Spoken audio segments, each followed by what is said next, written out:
I am telling you, officers, I am telling you, please, for your sake and for your family's sake, musifanye, musijaribu.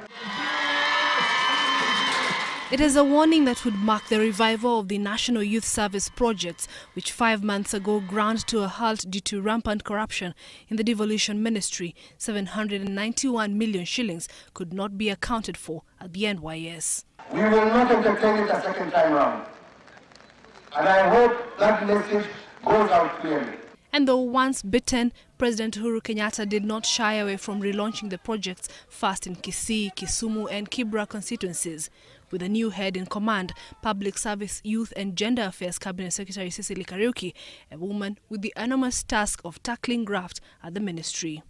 We've interrogated how is it that we were able to lose the kind of money that was lost. And it is evident it was an issue of weaknesses in the systems, but also collusion with the people. It takes people and systems failure.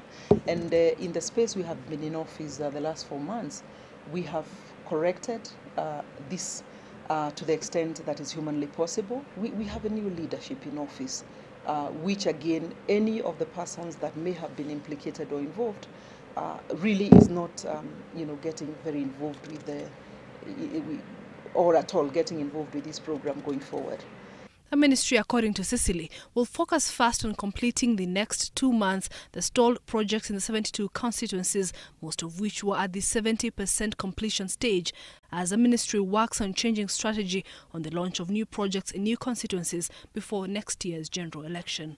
An important lesson that we have picked here is that we ought not to be having too many moving parts in terms of this youth empowerment program. If you look at what we did in Kibra, very commendable, but too many little bits and pieces of everything, from agriculture to fisheries to roads to lighting to massive, all very necessary. We need to scale down the number of interventions so when we move in, what we do has more impact and is more sustainable. So we'll be scaling down the number of interventions as we move. New projects will be launched in another 70 constituencies by the end of July, with the ministry expected to have released the remaining 572 million shillings accrued in savings by youth groups to SACCOs, which were yet to be registered.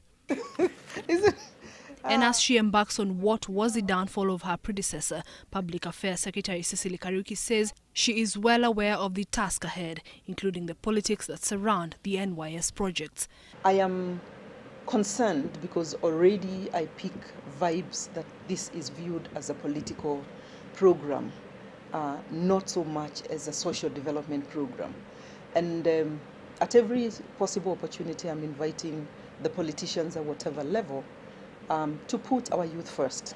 If they do that, and if they listen and appreciate the makeup of this program, I assure you none of them will vary by a comma or a full stop in terms of the vision and what it is meant to do. At least 261,000 youth are expected to benefit directly from the projects in the second phase. Esther Kahumbi Makori, Citizen Weekend.